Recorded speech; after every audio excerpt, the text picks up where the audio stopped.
let me ask you this. Have you already, I'm sure you've drawn out the math on this where you're able to show them a trajectory or a financial model or whatever to say, look, if you just invest $100,000, here's where we see the first 6 months, 12 months. This is what it looks like. Do you have that all blown out to where they can see that?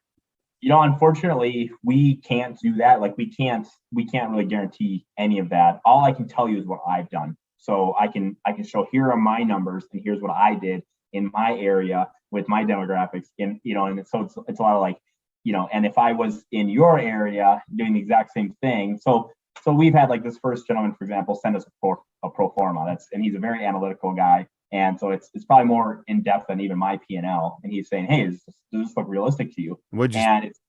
And so my answer is, well, I believe that this is an achievable thing if I was there doing what I know to do, and based on the demographics that I assume are in your area, right? It's a bunch of like, I think it's realistic. So a lot of it was him coming down to like, hey, here's what I think it's going to cost for like internet and rent, all these realistic numbers. And so it's like, okay. Is that a legal thing where you can't provide the pro forma because you might get sued or whatever? How does that work?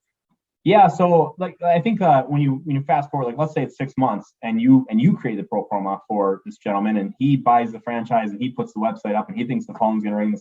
I thought the phone was going to ring and it doesn't. Now he's saying, well, but look, here's a pro forma that you gave to me and you said I was going to make $100K in month 6. And it's like, hold on now. What have you all done? So that's where you have to be really careful on that. And most people seem to understand, it's always like the 1% that you got to be like, hey, this person who bought it. But we're not like, I think there's a lot of people doing like 1099 exchanges to get some of these passive income franchises. And we're not dealing with those people. I mean, this is a active owner operator, like you're sick of corporate world, or you want to be an entrepreneur, or you love the recurring